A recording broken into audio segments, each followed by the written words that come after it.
बिस्मिल्लाहिर्रहमानिर्रहीम अस्सलाम वालेकुम। आप पाकिस्तान डेली न्यूज़ देख रहे हो। मेरा नाम है अब्दुल रहमान नाज़रीन। आज 23 जनवरी है। ये मौलाना फजल रहमान साहब की तस्वीर जी आपकी स्क्रीन के ऊपर चल रही है। मैंने जब इस तस्वीर को पहली दफ़ा देखा तो मैं ये समझा कि शायद ये एआई से जनरेटेड एक पिक है। मौलाना फजल रहमान साहब की इस तरह की जो है वो नहीं बन सकती। ये जो है आर्टिफिशियली बनाई गई है और इतना भयानक सा जो है उनका अल्लाह माफ़ करे कहना नहीं चाहिए, लेकिन अजीब से जो है खौफ आता है इस तस्वीर को देखकर। तो लेकिन जब मैंने इसका क्लिप जो है वो देखा, सोशल मीडिया को थोड़ा स्क्रॉल किया, तो पता चला कि ये जी उनकी ओरिजिनल तस्वीर है। और ये कल जो है उन्होंने एक इंटरव्यू दिया है जुगनू मोहसिन समा न्यूज़ के ऊपर जो है उनका एक इंटरव्यू चला है, जिसमें उनसे सवाल करने के ऊपर जो है उनका इस तरह का चेहरा बना है और वो सवाल उनसे क्या किया गया, बड़ा इंटरेस्टिंग क्वेश्चन था कि मौलाना फजल रहमान साहब का जो माज़ी है वो कैसा था। और ये सवाल किया है जी जुगनू मोहसिन, जो कि नजम सेठी की अहलिया हैं, बड़ी मंझी हुई वो सहाफ़ी भी हैं और वो मरीम नवाज़ शरीफ साहब की कभी ट्रेनर भी रह चुकी हैं। और उन्होंने उनको जो है बोलना चलना कैसे है, तकरीर कैसे करनी है, बड़ी यानी कि उनकी उस्ताद रह चुकी हैं मरीम नवाज़ की वो। तो उन्होंने ये इंटरव्यू किया और मौलाना फजल रहमान साहब जो है अपने जज़्बात के ऊपर काबू ना पा सके और फिर ये कैमरे में उनकी जो है ये सारा उनका जो चेहरा है और जो उनका तासुर है वो रिकॉर्ड कर लिया गया। वो वीडियो भी आपकी स्क्रीन के ऊपर चलाएँगे कि उनसे किस सवाल के ऊपर ये जो है उनका तासुर सामने आया। और कुछ अहम अपडेट्स हैं जी। जस्टिस बाबर सत्तार साहब ने जो एमपीओज़ के तहत ऑर्डर दे रहे थे डीसी इस्लामाबाद साहब, उनको जो है वो माफ़ी नहीं मिलेगी। और आज जो है ऑर्डर जारी किए गए हैं जस्टिस बाबर सत्तार साहब की तरफ से और बड़े ज़बरदस्त जस्टिस हैं जी। वो समाअत का हवाल भी आपके सामने रखेंगे। काज़ी साहब कहते हैं जी, हमारे जो चीफ जस्टिस हैं वो कहते हैं क्यों ना कासिम सूरी के खिलाफ जो है वो गद्दारी का, संगीन गद्दारी का जो है मुकदमा चलाया जाए, क्योंकि उन्होंने जो है आइन को तोड़ा है। और जो है काज़ी साहब कह रहे हैं कि जी कासिम सूरी ने आइन को तोड़ा है और जो सुप्रीम कोर्ट ने कई बार आइन को बहाल किया है। मेरी राय के मुताबिक अब इसके ऊपर भी जो है कोई नोटिस वोटिस हो जाए तो कुछ कहा नहीं जा सकता, लेकिन सुप्रीम कोर्ट ने कई बार जो है जी आइन के साथ पता नहीं क्या-क्या कुछ किया है। अब उसके ऊपर कब मुकदमे चलेंगे और कब जो है टाँगा जाएगा, तो वो जो समाअत हुई है उसका भी हवाला आपके सामने रखेंगे। जस्टिस शौकत सिद्दीकी साहब के हवाले से भी आज फैसला जो है महफूज़ किया गया, उस समाअत का हवाला भी रखेंगे। इससे पहले अगर आप लोगों ने चैनल को सब्सक्राइब नहीं किया तो रेड बटन को प्रेस कर लें और बेल आइकॉन को भी प्रेस कर लें, ताकि लेटेस्ट अपडेट्स आप लोगों को मिलती रहें। ये जो हमारा ताल्लुक है ऐसे ही जुड़ा रहे। सबसे पहले ये ज़रा मौलाना साहब की वीडियो देखें, ताकि आपको भी पता चल सके कि ये एआई जनरेटेड पिक नहीं थी, ये मौलाना साहब के अपने तासुरात थे और ये किस सवाल के ऊपर जो है उनके जज़्बात बाहिर आए हैं। ये ज़रा वीडियो देखें। मुझे याद पड़ता है कि इसी दौरान आप हमारे यहाँ तशरीफ़ लाए लाहौर में, नजम सेठी साहब मेरे शौहर, आप तशरीफ़ लाए, आपके साथ आपके टीम मेंबर्स वगैरह भी थे और आपकी मेरी नजम की एक लाइट गुफ्तगू हो रही थी, आपको याद होगा। जा तो उस वक्त जमाली साहब की मिनिस्ट्री भी ख़त्म हुई थी और मुशर्रफ साहब एक नए वज़ीर आज़म की तलाश में थे। तो आपने मजाक में नजम से कहा कि सेठी साहब जो आपके दोस्त हैं यहाँ पर सफ़ीर वगैरह बड़े बड़े, उनको कहें कि हम भी मॉडरेट लोग हैं, हम भी वज़ीर आज़म बन सकते हैं। तो वो थोड़े से चौंक भी गए और कहने लगे मुझे बाद में, मौलाना मुझे क्या कह गए हैं। मैंने कहा मौलाना is now a presentable moderate leader looking for a higher and bigger role. Is that correct? सही है कि सेठी साहब जो आपके दोस्त हैं यहाँ। तो ये वीडियो जी आपने देख ली है। इस मुल्क में सब लोग इक़्तिदार के भूखे हैं जी, सिवाय इमरान खान को छोड़कर। इमरान खान ने अपनी 2 हुकूमतों को, 2 सूबों की हुकूमतों को लात मारी और अब आपके सामने कि उसके साथ जो किया गया। मौलाना फजल रहमान साहब जो है ये वज़ीर-ए-आज़म भी बनने के ख्वाहिशमंद थे परवेज़ मुशर्रफ के दौर में, और ये जुगनू मोहसिन जो हैं परवेज़ मुशर्रफ के दौर की बात कर रही हैं। और मौलाना साहब जो हैं उस टाइम इन्होंने, परवेज़ मुशर्रफ ने मीर ज़फ़रुल्लाह जमाली जो वज़ीर-ए-आज़म थे उनको फ़ारिग किया था ताज़ा-ताज़ा, और उसके बाद जो है वो नया वज़ीर-ए-आज़म ढूँढ रहे थे। तो नजम सेठी के घर आए हुए थे मौलाना साहब, तो वहाँ इन्होंने हँसते-हँसते नजम सेठी को कहा था कि अपने दोस्त को कहें ना, और ये जो बड़े-बड़े सफ़ीर हैं कुछ जिनमें अमेरिकी और इसराइली सफ़ीर हैं, इनको कहें कि मौलाना साहब भी जो हैं वो आप जिस तरह कहेंगे चलने को तैयार हैं और बड़े अपराइट शख्स हैं और जिस तरह आप चलना चाहते हैं वैसे चलेंगे। तो ये सिर्फ़ एक लबादा है और एक दाढ़ी रखी हुई है, अल्लाह माफ़ करे।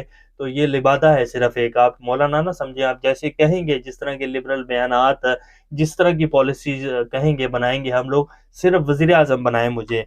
तो उसके ऊपर जब पुराने उन्होंने कुछ माज़ी के औराक उनके सामने रखे, हँसते-हँसते जुगनू मोहसिन ने, सवाल तो उनका बहुत सख्त था, बड़ी पुरानी वो हैं, सहाफ़ी हैं और बड़ी पुरानी सियासतदान हैं। तो उन्होंने जो है बड़ी ज़बरदस्त किस्म का एक ज़न्नाटेदार माजी के और आँख में से थप्पड़ निकाल कर जो है मौलाना साहब के रसीद किया, तो मौलाना साहब जो हैं फिर उनकी आँखें बाहर आ गई। मैं पहले देखकर यही समझा था कि ये जो है कोई एआई जनरेटेड पिक है, लेकिन जब मैंने वीडियो देखी तो फिर अंदाज़ा हुआ नहीं, ये इतना खौफनाक तासुर जो है ये मौलाना साहब का ही है।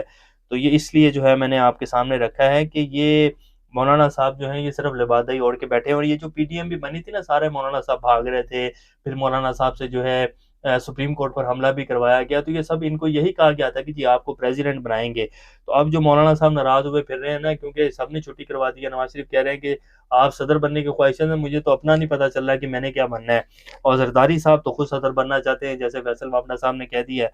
तो ये जी मौलाना साहब का जो है कुछ माज़ी था जो हमने आपके सामने रखा, जिसके ऊपर से जुगनू मोहसिन ने पर्दा उठाया। अब आपके सामने रख देते हैं कि जी आज जो समाअत हुई है, काज़ी साहब के जो रिमार्क्स आए हैं और फिर जस्टिस बाबर सत्तार साहब ने जो समाअत किया उसका हवाला आपके सामने रखते हैं। सबसे पहले जी जस्टिस बाबर सत्तार साहब ने एमपीओ के ऑर्डर के तहत जो कुछ होता रहा है और जितने लोगों को डीसीओ इस्लामाबाद साहब के और एसपी साहब के ऑर्डर्स के ऊपर उठाया गया और उनको जो है एवं ही बंद कर दिया गया, जिनमें परवेज़ इलाही साहब और कितने ही लोग थे पीटीआई के। तो डिप्टी कमिश्नर इस्लामाबाद और एसएसपी जमील ज़फ़र के खिलाफ तौहीन अदालत केस की समाअत हुई। एसपी जमील ज़फ़र की तरफ से एडवोकेट शाह खावर, जबकि डीसी रावलपिंडी और सुपरिटेंडेंट नडियाला जेल अदालत में पेश हुए।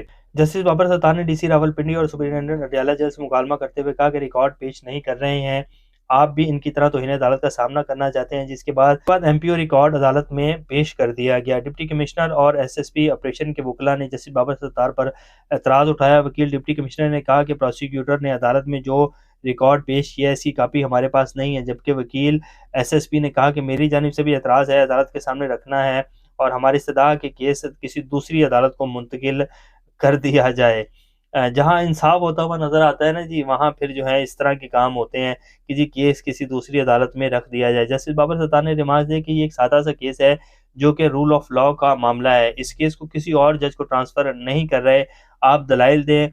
अगर इनके एमपीओ ऑर्डर्स ठीक थे तो फ़ैसला आ जाएगा। उन्होंने कई दिन तक इस मुल्क के शहरियों को जेल में रखा है, अदालती ऑर्डर्स मौजूद हैं, इनका कोई एमपीओ ऑर्डर बरकरार नहीं रहा।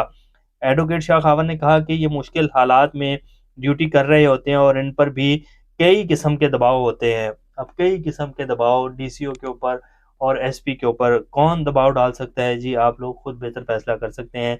जस्टिस बाबर सत्तार ने सवाल उठाया कि हम अब ये कहें कि पुलिस ऑफिसर और दीगर किसी ग्रेट गेम में मोहरे बने हुए थे।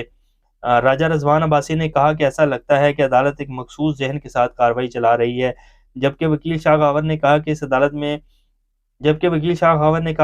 डिप्टी कमिश्नर और एसएसपी से मुतल्लिक अपना माइंड डिस्क्लोज़ कर दिया है। तो अब उनके वकील के पास और तो कुछ है नहीं कहने को, तो वो फिर ये कह रहे हैं कि जो अदालत जो है अपना माइंड डिस्क्लोज़ कर रही है और अदालत एक ख़ास किस्म की कार्रवाई जो है वो कर रही है और अदालत लगता है सज़ा देना चाहती है, हालाँकि वो तो आइन और कानून के मुताबिक बात कर रहे हैं। जस्टिस बाबर सत्तार ने रिमार्क्स दिए कि मेरा इस केस में कोई इंटरेस्ट नहीं है, जब हाईकोर्ट के फैसलों पर अमल दरामद नहीं होगा तो फिर क्या होगा। डिप्टी कमिश्नर ने 67 एमपीओ ऑर्डर जारी किए और लोगों के शक की बुनियाद पर बंद किए रखा। जस्टिस बाबर सत्तार ने रिमार्क्स में कहा कि जो लोग जेल में रहे उनका अजाला कौन करेगा। डिप्टी कमिश्नर और एसएसपी एक बड़ी गेम का हिस्सा बन गए तो वो ठीक है, आप साबित करें कि डिप्टी कमिश्नर ने जो एमपीओ ऑर्डर किए वो कानून के मुताबिक हैं। शहादतें मुकम्मल होने के बाद समाअत इंतखाबात के बाद कर लेंगे। इस्लामाबाद हाईकोर्ट ने केस की समाअत कल तक के लिए मुलतवी कर दी। तो डिप्टी कमिश्नर साहब की और एसएसपी साहब की जान नहीं छूट रही जी, और कानून के मुताबिक इनके खिलाफ जो है फैसला लाज़मी आएगा, क्योंकि जितने भी ऑर्डर्स इन्होंने एमपीओ के तहत जारी किए उन सब को अदालतों ने उड़ा कर रख दिया और लोगों को रिलीज़ किया, और इन्होंने बिला वजह लोगों को जो है उठा कर जेलों में डाला एमपीओ ऑर्डर के तहत। और इन दोनों हजरात डीसी और एसएसपी साहब पर किसका दबाव था, या तो ये उनका नाम बताएंगे या फिर सज़ा भुगतेंगे। अब ये मामला किसी न किसी साइड के ऊपर तो लगेगा और ये मामला हल होना चाहिए जी। एवें ही दबाव लेकर जी, और ये फ़ोन आ गया जी इसको ऐसे कर दें जी, ऐसे कर दें, ये फिर कानून तो ना हुआ जी, लॉ तो ना हुआ, ये तो फिर जो है वो दबड़ गुसरनी चल रही है और एक डंडे का हुक्म है जो चले जा रहा है, ऐसे तो नहीं होना चाहिए।